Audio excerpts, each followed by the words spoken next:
Hey everyone, what's going on? This is Josh, aka Movie Maker, and today I have another After Effects tutorial, and in this one I'm going to teach you how to do this effect, and it's all in After Effects and there's no third-party plugins, even though the star field is 3D. So let's go into After Effects, create a new composition. You can call it space text or whatever you like. Make it NTSC DV. Let's make the duration 10 seconds. Full resolution, and click OK.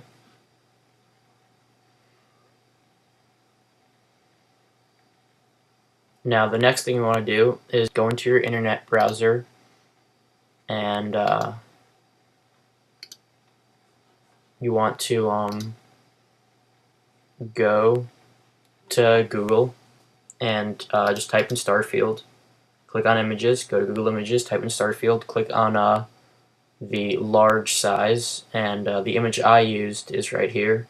But yeah, so just drag it into After Effects and then drag it into your comp. And once it's in your comp, if it's too big, you want to scale it down. So I'm just going to scale mine down. Might not be using this image, but I am.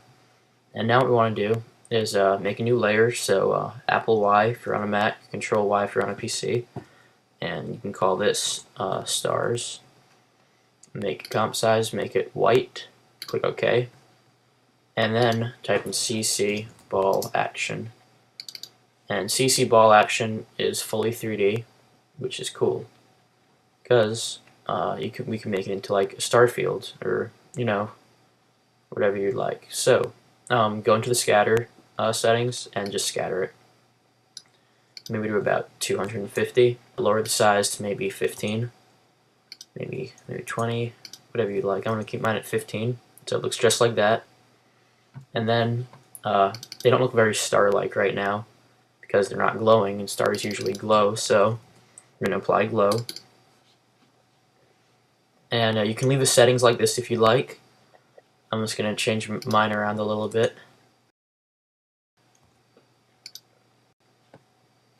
You can just close those. And the next thing we want to do is create a little nebula. So make another layer, so Apple Y if you're on a Mac, Control Y if you're on a PC, call it nebula. Doesn't matter what color it is, just make sure it's comp size, click OK, and apply Fractal Noise. Go to the noise type and change it from soft linear to spline, and you can leave the other settings exactly how they are, and we want to draw a mask, so click G to get to the pen tool, and in the middle of the layer draw a nebula shaped cloud thing, just like that. And then click F to get to the feathering options and feather it out to about maybe 85, and then click V to get back to your mouse, double click it, move it maybe down there, and then click the 3D layer button. Click off the layer, click back on, and move it in 3D space. So I'm going to move it closer to the camera. And now we want to colorize it, so we're going to apply curves. And I'm going to darken it a little bit. This all depends what color you want it to be. I want it to kind of match my star field, so I'm going to make it a bluish color. If you're using a different star field image, you might want to make it, green if you have a green star field, or, change it around. But I'm going to make mine blue, so I'm going to go into the red channel, lower that some, go into the blue channel, and bring that up a little bit. And that gives it a nice bluish color.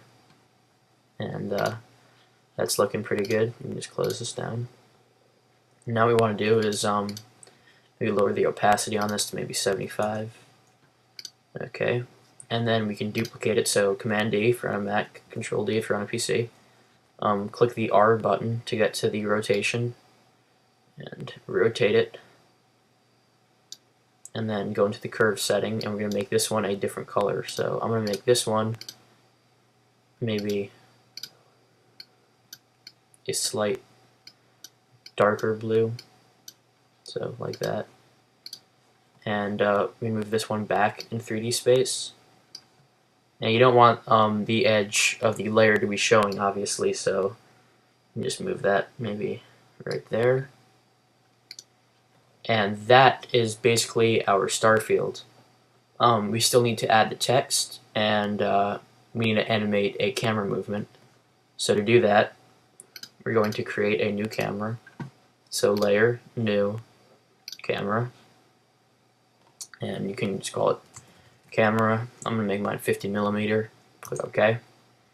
And then click C to get to the, we'll cycle through C until you get to the tracking the Z axis tool thing. So yeah, once you get to this, go to the camera, scroll down the transform options, keyframe, point of interest, and position, go all the way to the end of the comp, go back to your composition, and just move forward a little bit.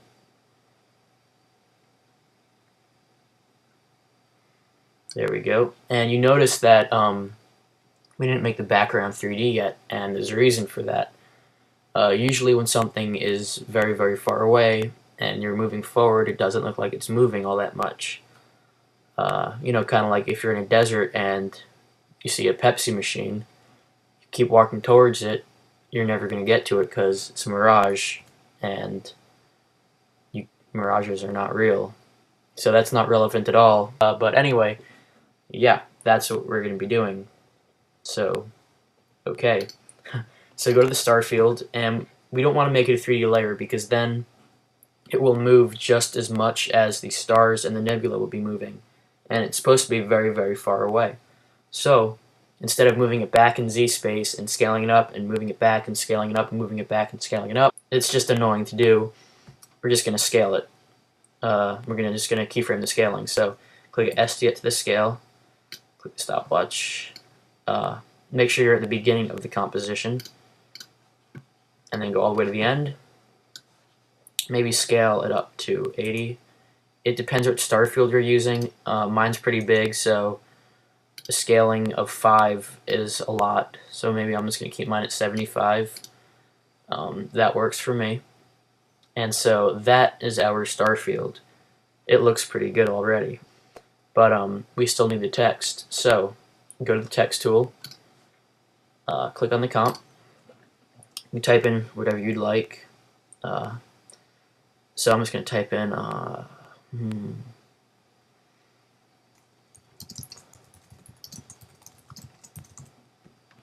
there we go. And there we go. More tutorials coming soon. Yay! Okay, so right click on your text layer and wait because your computer's a slow piece of crap. And then go to transform, center and view. And I think that's a new feature for After Effects CS4. I'm not sure, so if you have CS3, just turn on title action safe and line up the anchor point. But I'm just going to do that because I don't like to waste time, even though I'm talking a lot. So we just want to cycle through blending modes by holding Shift and the plus button. So hold on Shift and the plus key and just cycle through blending modes. There we go. And this blending mode, which is, I think maybe screen overlay, let some of the background come through the text. You can see the text, but you can't see it all that well. So we're going to apply glow to it. And that just pops it out a little more. Then we're going to duplicate it.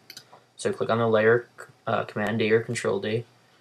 And you might want to get rid of the glow on the second one. You can keep it. I'm going to keep it. It looks much better with the glow, I think, on both of them. Okay, now what we want to do is make them both 3D layers. So make them both 3D layers.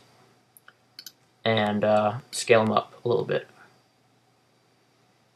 Maybe to about 70. It depends how much text you have. I have a lot of text and I want it all to fit in the composition. So yeah, that is basically the whole tutorial right there. I'm Josh, aka Movie Maker, and I'll see you next time.